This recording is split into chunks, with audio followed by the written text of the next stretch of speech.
Abra sua Bíblia, por favor. No livro de Gênesis.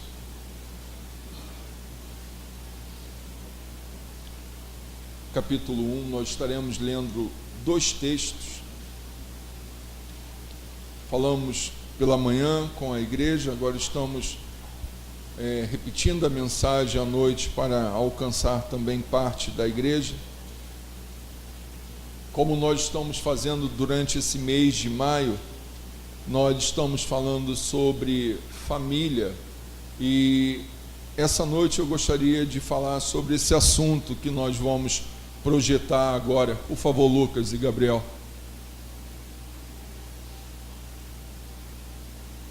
Eu gostaria de falar sobre os desafios da família cristã, o mundo e suas filosofias e o relativismo.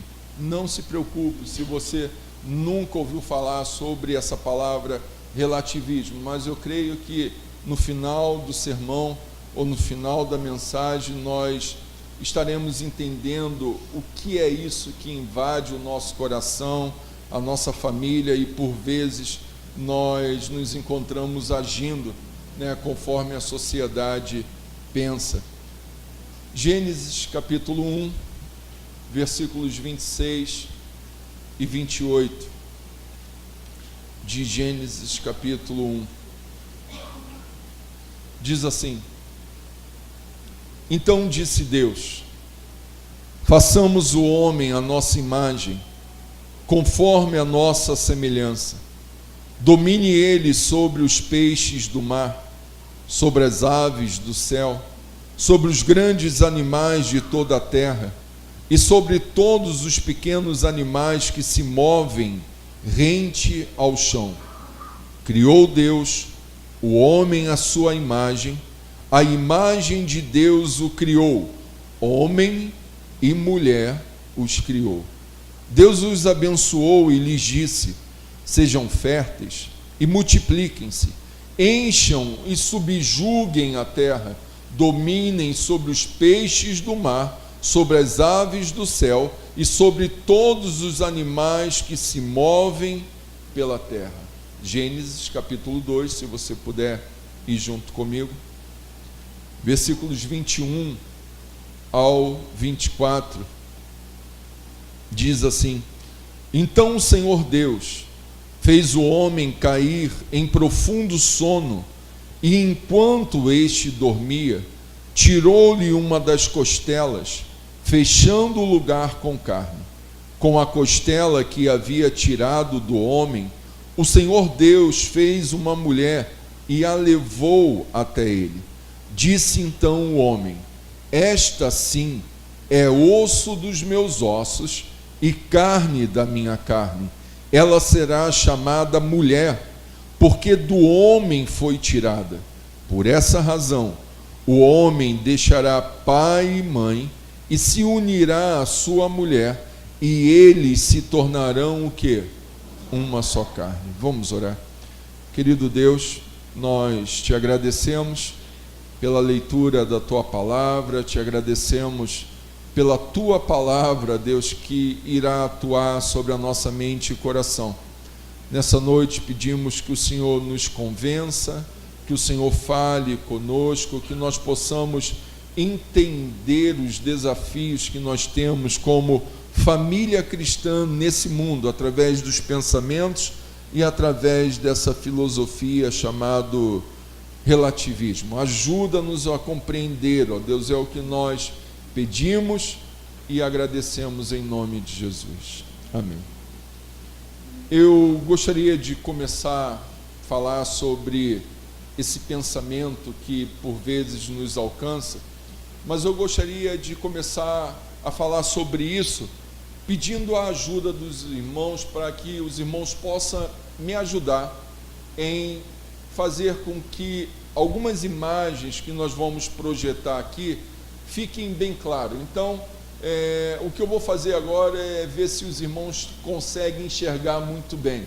Então eu vou mostrar uma primeira imagem e vou perguntar aos irmãos o que essa imagem representa, o que ela é. Então, por favor, a primeira imagem. O que vocês estão vendo ali no balanço, é uma menina ou é um menino? Uma menina. Ótimo. Vocês estão bem. Ninguém vai precisar de segunda-feira ir lá no oftalmologista e dizer: ih, doutor, eu preciso de fazer um exame de vista. Ótimo. A segunda imagem.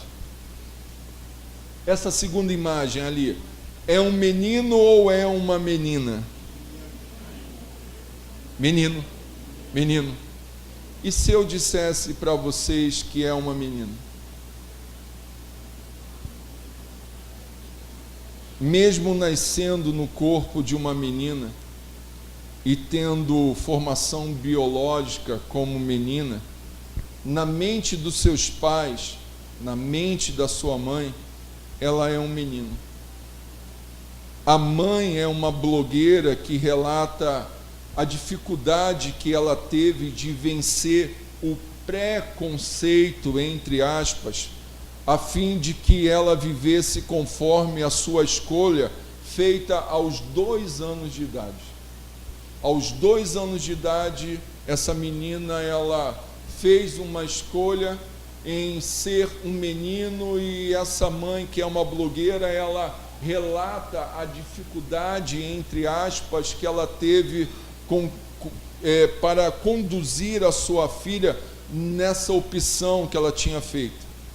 E o interessante que foi nessa idade de 2 anos que a mãe começou a perceber alguns comportamentos estranhos e foi pedir ajuda, e nessa ajuda que ela foi pedida, ou que ela foi pedir, ela descobriu que ela não deveria fazer nada ao contrário, a não ser seguir o desejo do coração da sua filha de 2 anos. Que se ela tivesse que tomar uma decisão, a decisão era de não impedi-la em continuar aquilo que desejava o coração dessa menina de 2 anos. Ela deveria deixá-la seguir o seu coração, e a mãe conta com muito orgulho de como ela venceu as dificuldades de ser mãe de 3 meninas, ou 3 meninas não, 2 meninos e uma menina. E ela foi aclamada, aplaudida por todas as pessoas de todos os lugares do mundo, falando de como ela tinha sido corajosa de permitir que a sua filha tão nova seguisse o desejo do seu próprio coração. Essa história, meus irmãos, ela parece um absurdo, mas esse tipo de história tem se tornado comum. Essa não é e nem será a primeira história que você está ouvindo, e nem tampouco a última história em relação a essas coisas. Mas a pergunta é: por que isso acontece? Nós temos vivido num mundo de constantes transformações.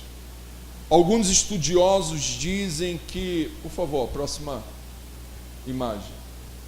Eu não sei se você consegue enxergar aí atrás, consegue? Mais ou menos? Eu vou ler.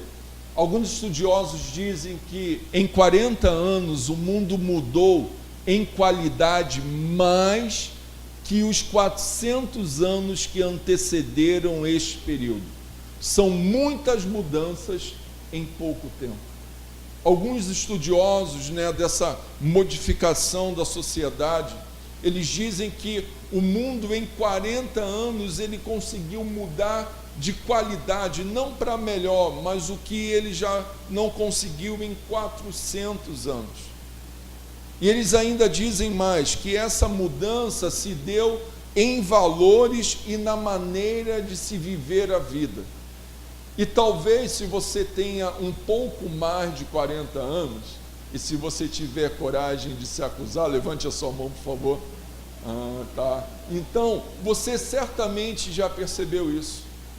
Você já conseguiu perceber que realmente os valores de 40 anos atrás não são como os valores de hoje. Quer ver um exemplo?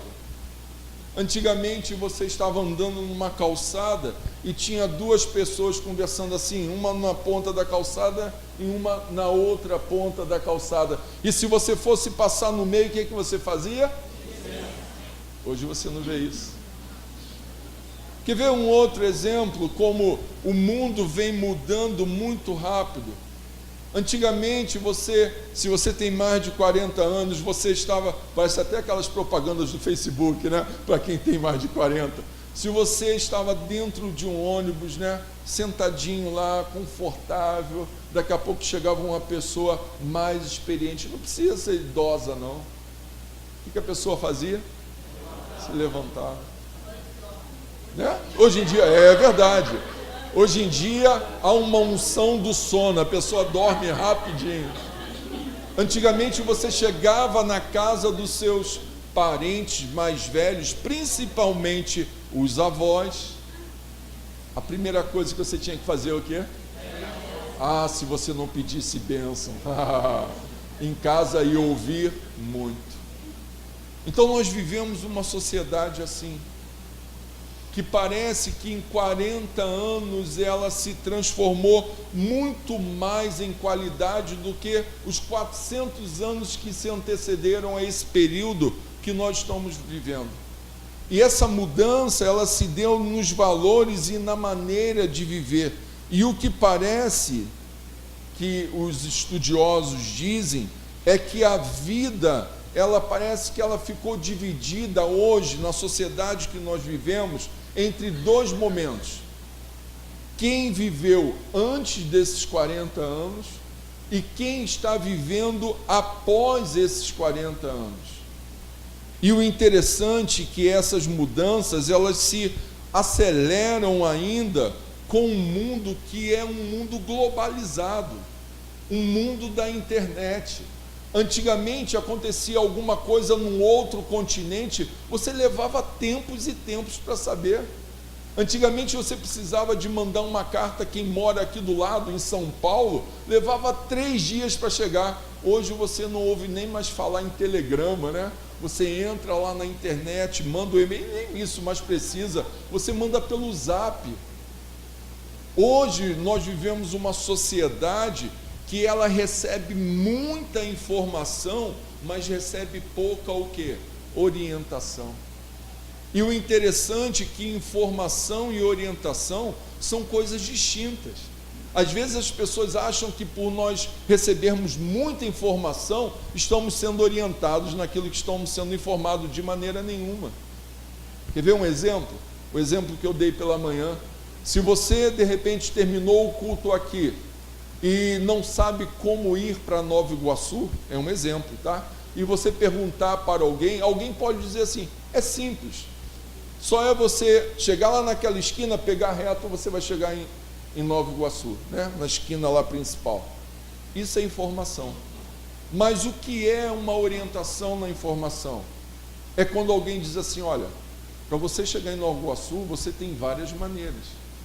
Você pode pegar um ônibus, você pode ir andando até a principal, escolher em pegar um trem em Edson Passo, ou pegar um trem em Mesquita. Você também pode fazer o seguinte, você pode ligar para uma agência de transporte, exemplo Uber, e pedir uma condução e ele te levar lá, entendendo o seguinte, que cada um desse vai levar um tempo diferente. Então, nós somos uma sociedade que somos muito informados, mas nós não temos quase orientação nenhuma sobre essas informações. Nós vivemos uma sociedade de muita informação e pouca orientação. Então surge uma pergunta: como foi que a nossa sociedade, a sociedade que eu vivo, que você vive, que nós estamos inseridos, como foi que nós chegamos nessa situação?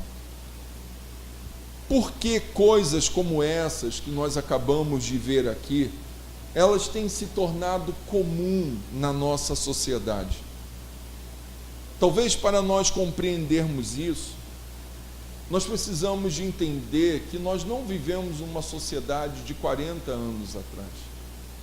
Nós vivemos uma sociedade hoje que os estudiosos chamam de sociedade pós-moderna. Uma sociedade que ela é bombardeada por pensamentos, por sutilezas, por filosofias de vida. E para nós entendermos a sociedade que nós vivemos, nós precisamos de olhar para todo esse mecanismo de mudança e entender o que isso faz com que a nossa família mude, para que nós possamos dar respostas bíblicas a todo esse acontecimento. O interessante é que existe um autor cristão que ele define essa sociedade que nós estamos vivendo de mudança, essa sociedade chamada pós-moderna, com uma frase muito interessante. Põe aí, por favor. Ele diz o seguinte: a sociedade que nós vivemos, ela é resumida nessa frase: a verdade, ela é o quê? Relativa. A história está sendo o quê? Reescrita, e a experiência é o juiz de todas as coisas. Então, esse homem, ele resumiu essa sociedade dizendo: olha, a verdade, ela se tornou relativa. A nossa história de vida, ela está sendo reescrita. E muito mais ainda, o que comanda eu e você nessa sociedade não é mais a razão, não é mais aquilo que eu olho e julgo com racionalidade, com pensamento, o que é que isso pode acontecer, o que que isso pode deixar de acontecer, mas nós vivemos agora numa sociedade em que nós somos levados pelo sentimento, pelas emoções, pela experiência, e nem sempre pela razão. Se nós entendermos essa frase, nós entenderemos o porquê nós chegamos aonde nós chegamos nessa sociedade. Se nós entendermos essa frase, nós vamos entender por que uma criança de 2 anos de idade pode agora definir o seu futuro e como ela vai viver o resto da sua vida. Gabriel está dando um pouquinho de microfonia aí. Então, vamos entender primeiramente a primeira frase, quando ele diz assim: a verdade é o quê? Relativo. Você pode botar aí, por favor? Botei uma foto de uma criança lá assustada quando alguém diz: a verdade é relativa. No século passado, irmãos, os pensadores desse século que passou, 1900 e lá vai todos os 100 anos, eles diziam que a sociedade, ela já tinha evoluído bastante e não havia mais necessidade de ser controlado por padrões, por referências e por valores, qualquer valor que seja. Essa ideia de você chegar na casa do mais velho, da sua família, e pedir bênção a ele, essa ideia de você estar passando numa calçada e 2 pessoas estarem conversando um do lado do outro e você pedir licença, essa ideia de você entrar em uma condução e de repente entra uma pessoa mais velha e você levanta para ela sentar. Esses pensadores no século passado, eles falaram: olha, esses padrões, essas referências, esses valores absolutos, eles não precisam mais de existir. Eles não precisam mais de dominar a nossa mente. Nós vivemos numa sociedade, diziam eles, uma sociedade evoluída intelectualmente, que não há ou não havia mais a necessidade de sermos conduzidos por valores que foram construídos a partir, diziam eles, de um pensamento cristão, extraído de um livro que se tornou muito antigo, que é a Bíblia. Então, os pensadores do século passado diziam: olha, nós não precisamos de respeitar nenhum valor absoluto. Nós não precisamos de respeitar nada que impõe sobre nós padrões e referências. Nós não precisamos de respeitar nessa sociedade, nenhum valor absoluta. Afinal de contas, nós evoluímos, nós temos muitas informações, nós vivemos agora num mundo globalizado. Como pode pessoas que adquirem informações no estalar do dedo ainda se submeter a valores, padrões, referências que foram extraídos dentro de um livro preto que já tem anos e anos e que nós nem sabemos se é verdadeiro tudo aquilo que está escrito? Então, a partir do que eles diziam, eles começaram a afirmar que o próprio ser humano poderia criar as suas próprias verdades. O que é verdade para mim, talvez não seja verdade para o outro. A partir de uma sociedade que já não tem mais padrões, nem referência, nem nada que seja absoluto para nos conduzir, diziam eles, cada um cuide da sua verdade. É por isso que às vezes você está conversando com alguém e falando sobre algo que é importante na sociedade que nós vivemos, exemplo, família. E você se posiciona a partir de um padrão, a partir de uma referência, a partir de um absoluto que vem da Bíblia. Alguém pode ter até a coragem de dizer assim para você, mas isso aí é o que você pensa. Isso aí é o que você acha. Eu não penso assim. Isso aí é a maneira que você olha a questão de família, casamento e filhos. Mas eu não penso dessa maneira. Então nós vivemos uma sociedade assim, onde as pessoas têm sido ensinadas a ter a sua verdade, cada um tendo a sua verdade, abolindo, jogando fora todos os padrões, todas as referências e todos os absolutos sobre a família. Eles dizem que o ser humano poderia definir o que é certo ou errado sem valores e princípios extraídos da Bíblia, sem precisar de ter leis dadas através de um Deus que eles dizem que nem sabem se de fato existem ou não. Para que eu preciso de ter um valor absoluto para criar os meus filhos? Para que eu preciso de ter um valor absoluto para conduzir o meu casamento? Para que eu preciso de ter um valor absoluto para conduzir a minha família? Porque eu sou dono da minha própria verdade, eu ajo como eu acho que é melhor. É isso que a nossa sociedade começou a ouvir no século passado. Aí eles começaram a dizer que a verdade é vista da seguinte maneira, por favor.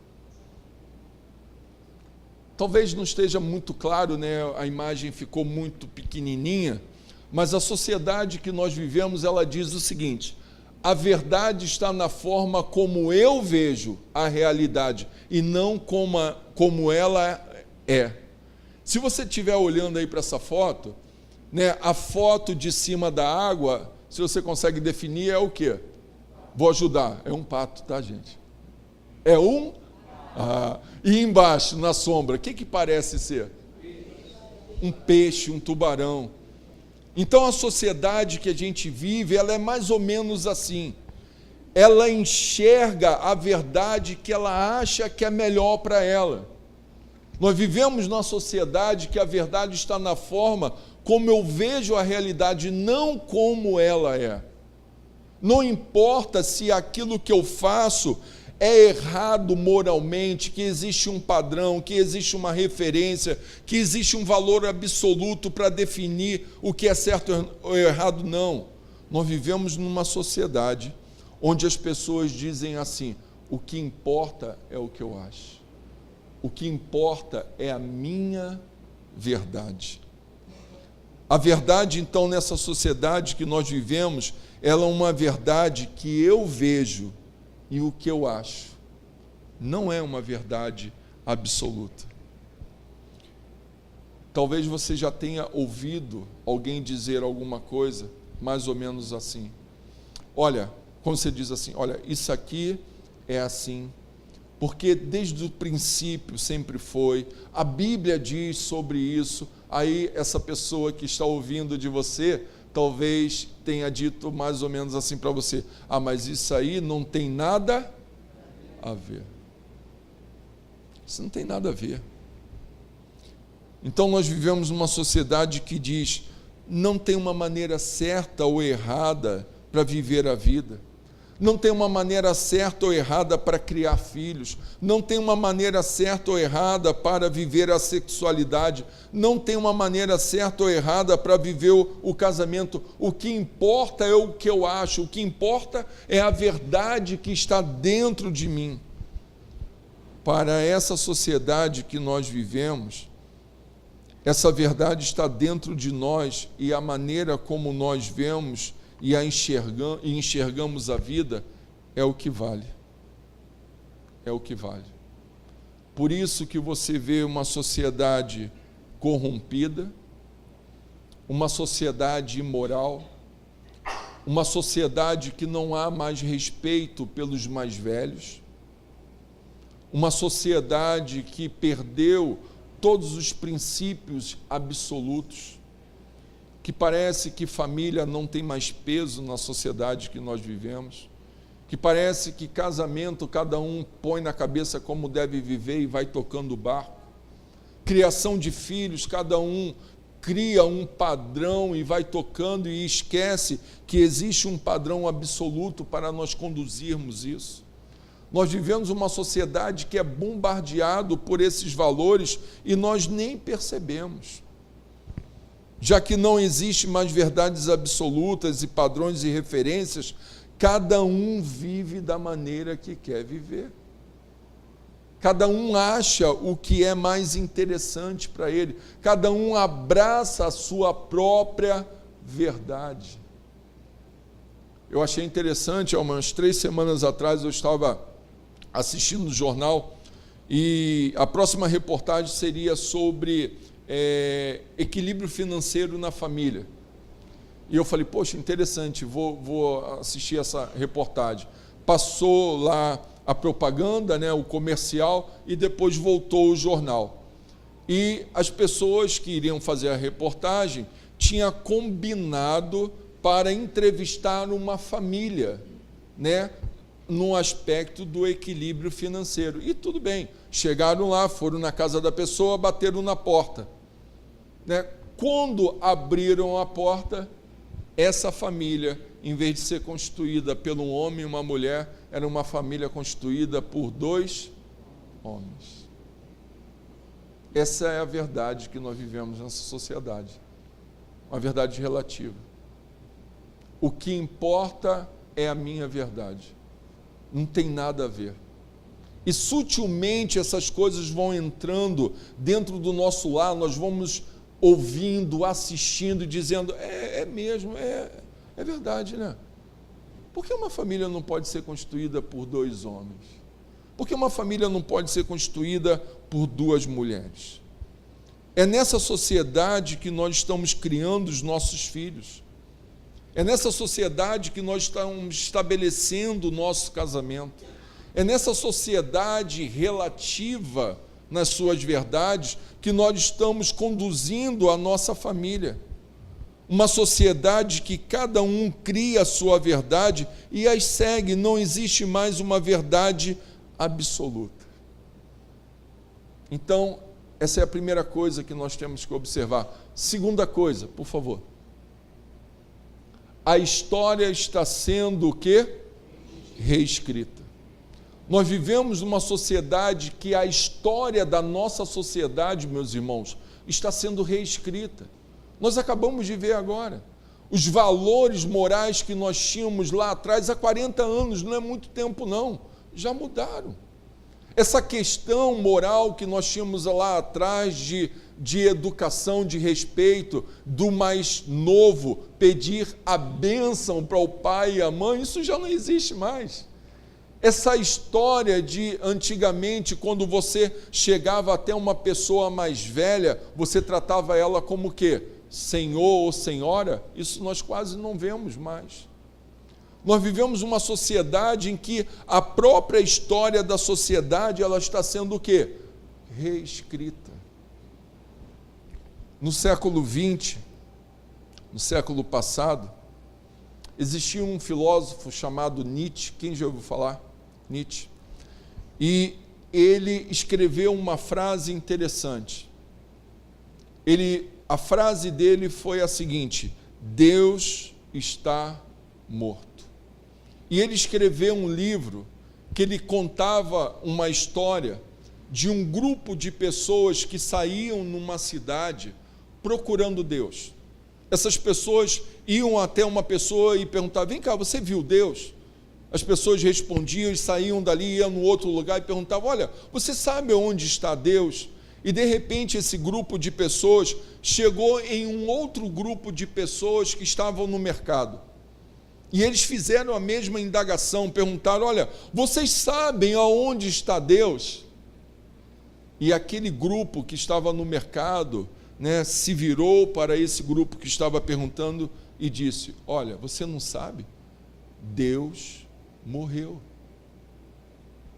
Interessante que Nietzsche não queria dizer que Deus tinha morrido, porque Deus é espírito, não pode morrer, mas a ideia que Nietzsche estava tendo no século passado é que nós iríamos chegar a uma sociedade onde Deus iria ser tirado dessa sociedade moralmente, que não haveria mais a ideia de um Deus numa sociedade para conter o avanço da imoralidade, da corrupção, da injustiça da sociedade que nós vivemos.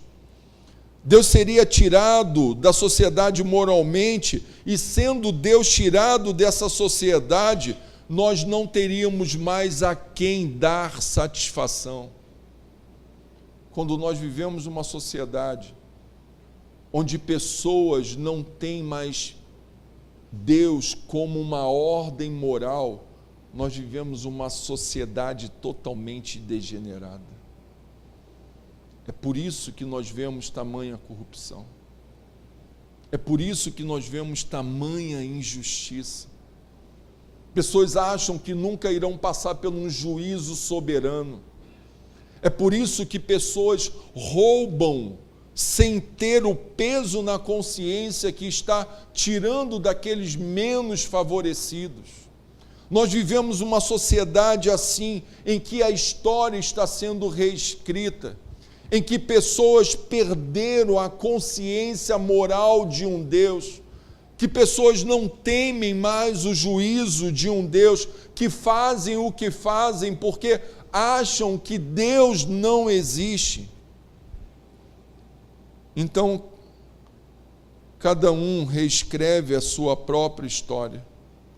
Nós vivemos numa sociedade onde pessoas têm esquecido que foi Deus que criou cada uma delas. E como tal, somos sua criação. E como criação de Deus, temos um propósito de vida, e esse propósito de vida foi que nós fomos criados para adorá-lo. Só que vivemos numa sociedade que teima em dizer que o ser humano não foi criado por Deus e nem para Deus. A nossa história está sendo reescrita. Pessoas vivem como não houvesse o último dia da sua vida. Pessoas vivem fazendo o que vem na sua cabeça pela sua verdade. Isso não tem nada a ver, o que importa é o que eu penso. Pessoas vivem uma vida reescrevendo a sua história, achando que um dia nunca estarão diante de Deus.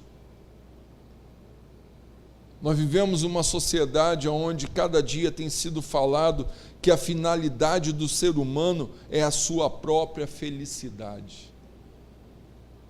Não importa se existe algum padrão, alguma referência ou algum valor absoluto para dizer se isso é certo ou errado. O que importa é a sua própria felicidade. Talvez você já tenha tido uma experiência assim, de conversar com alguém e dizer: rapaz, moça, meu amigo, minha amiga, olha, isso não é certo, não faça isso.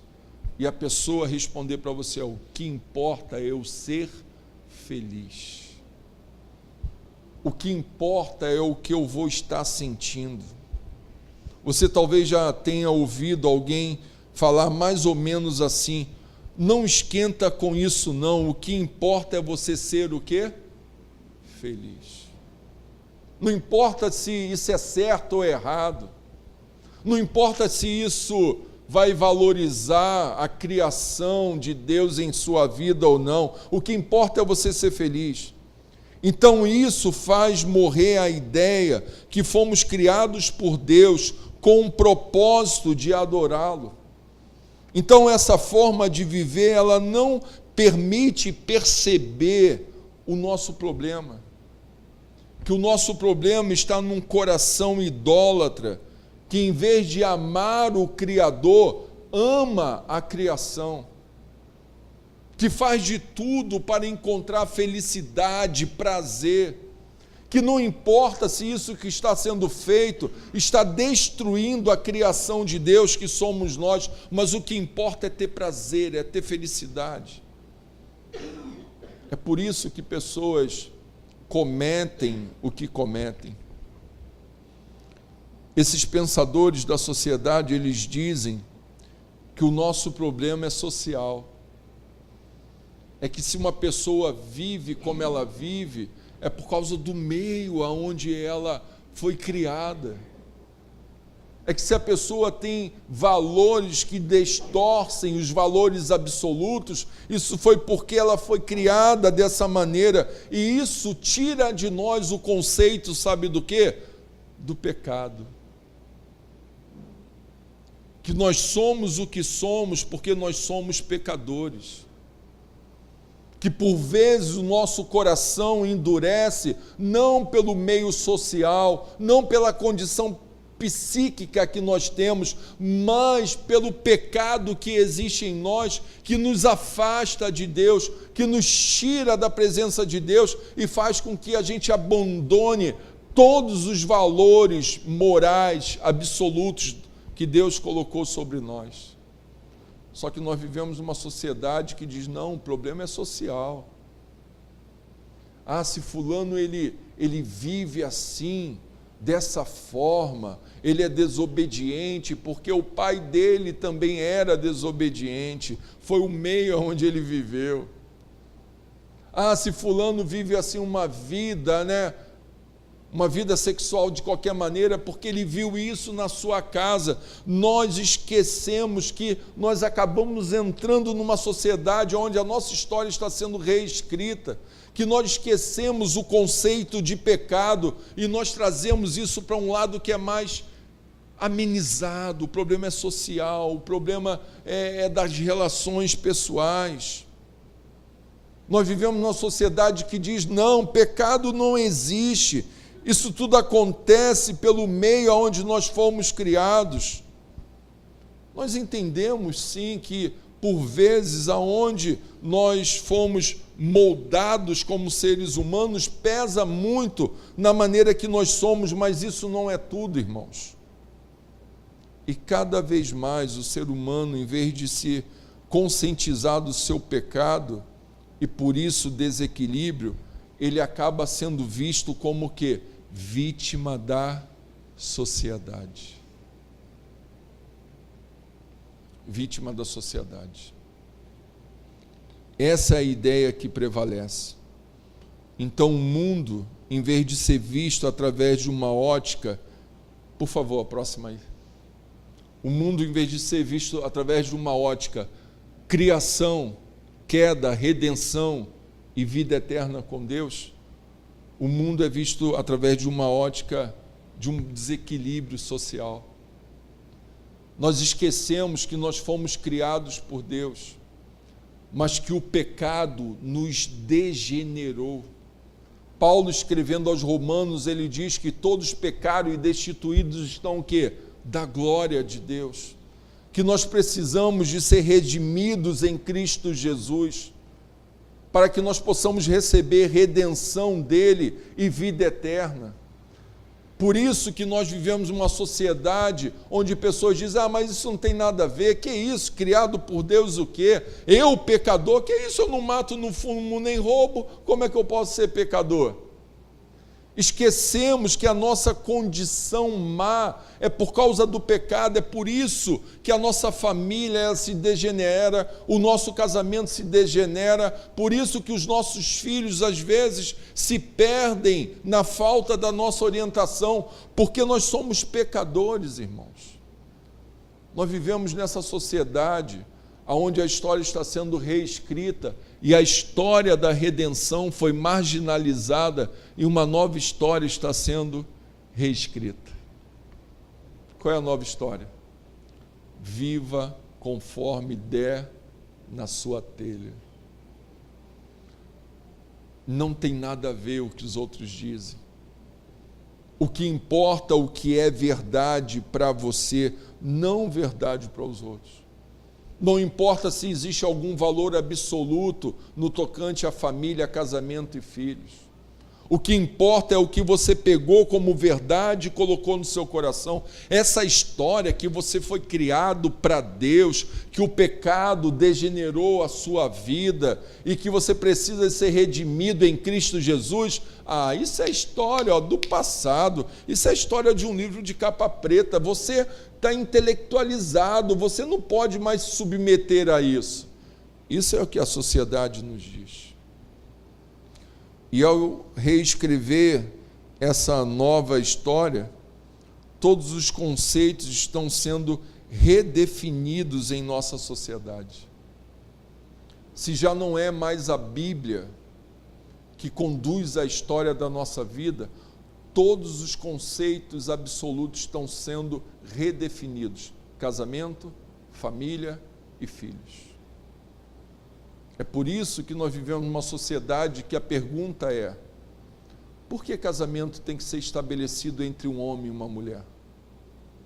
É por isso que nós vivemos numa sociedade que a pergunta é: por que ter filhos eu tenho que casar com alguém? Por que eu tenho que constituir uma família? Está vendo que isso é o abandono dos absolutos? Quando lá em Gênesis diz que deixará o homem a sua casa, se unirá à sua mulher e se tornarão o quê? Uma só carne. Que a partir daí eles iriam o quê? Multiplicar a terra. Todos esses questionamentos são feitos, os absolutos vão sendo destruídos. Não, família hoje pode ser constituída por 2 mulheres, 2 homens. Não, hoje uma criança, ela nasceu, ela tem que ter o direito de escolher se ela é menino ou menina, porque talvez, entre aspas, ele seja uma menina no corpo de um menino. Ou talvez ele seja um menino no corpo de uma menina. Os irmãos estão vendo como é que a gente vive uma sociedade altamente corrompida. Corrompida pelas verdades que são relativas, que cada um acha que tem a sua própria verdade. Corrompida porque a nossa história de vida está sendo reescrita e nós esquecemos da história da redenção. Que Deus nos fez homem e mulher. Que o pecado pode degenerar a criação de Deus, que para que haja solução não é uma solução social, não é uma solução psíquica, com todo respeito à minha esposa e àqueles que estão se formando em psicologia, mas a solução para o ser humano é a redenção em Cristo Jesus. Em Cristo Jesus. Então uma nova história está sendo reconstruída para trocar a verdadeira história absoluta contada pela Bíblia sobre casamento, família e filhos. O que explicava como as coisas são como são. Então, o que nós vimos até aqui, por favor? A verdade é relativa, cada um tem a sua verdade. A história está sendo reescrita, esquecemos a história da redenção, que fomos criados por Deus, o pecado nos degenerou, precisamos de ser redimidos em Cristo Jesus. A terceira coisa que nós precisamos de entender nessa sociedade é uma outra fala desse pensador que ele diz, por favor, o próximo, que ele diz o seguinte: a experiência é o quê? se tornou o juiz de todas as coisas. Pensa junto comigo. Se nós vivemos numa sociedade em que ninguém tem uma verdade absoluta, que as verdades absolutas estão se desmoronando, cada um tem a sua verdade. Se nós vivemos numa sociedade em que a história está sendo reescrita, cada um pensa como quer, cada um age como quer, então o ser humano ele perdeu aquilo que era concreto para que ele pudesse se agarrar. E nós, seres humanos, precisamos de ter alguma coisa que nós possamos nos apegar, ser conduzido por ela. Por isso que o Evangelho, quando chega ao nosso coração, nós abraçamos e dizemos, bem, essa é a verdade que eu vou seguir. Mas só que nós vivemos uma sociedade que tudo isso está sendo retirado. E uma vez que essas coisas são retiradas, o que vai conduzir o ser humano, sabe o que é? As experiências, os sentimentos. Aquilo que eu sinto ou deixo de sentir é que vai ser o parâmetro para que eu faça alguma coisa ou não.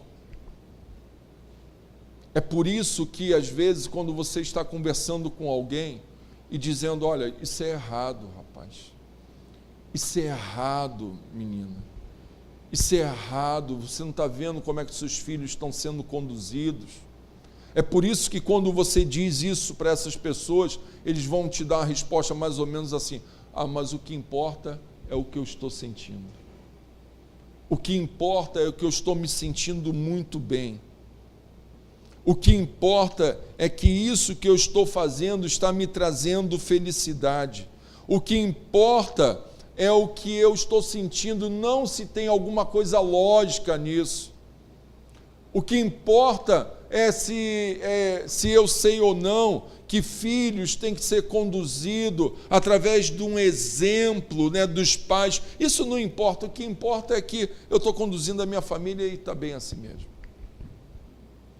Por isso que essa ideia está tão presente, que talvez você já tenha ouvido também alguém dizer mais ou menos assim, se você se sente bem, que mal tem. Não tem nada a ver não, estou me sentindo bem, o que importa é o que eu estou sentindo. Não é assim?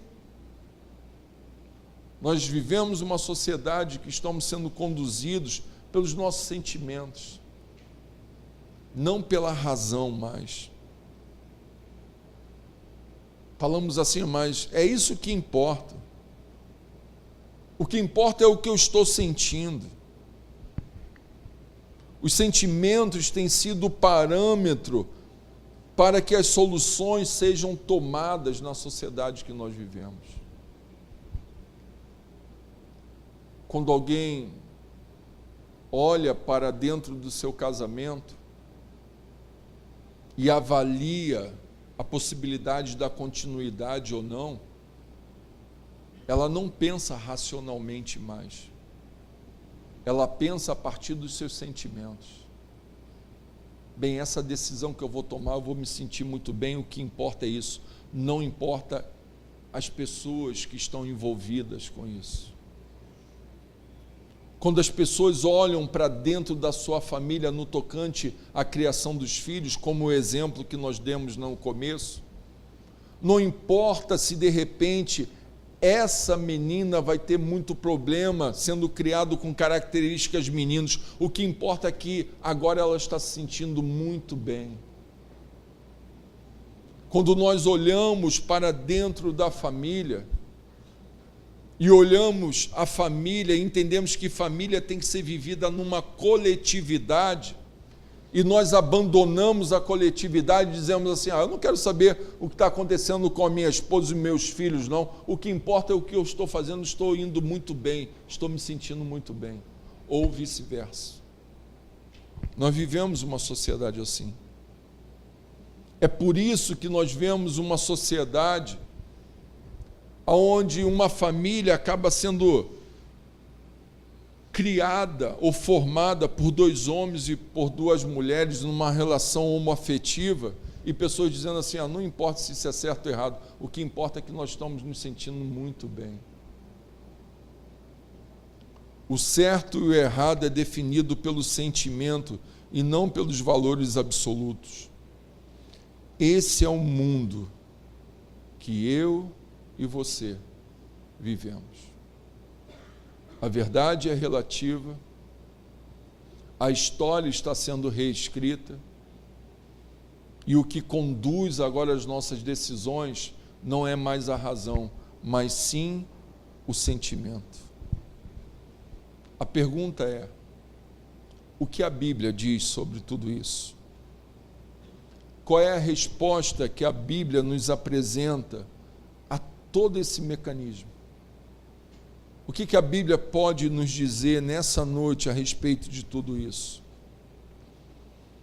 Antes de dizer o que a Bíblia diz sobre isso, eu queria pensar junto com os irmãos 4 coisas que nós devemos ter em mente.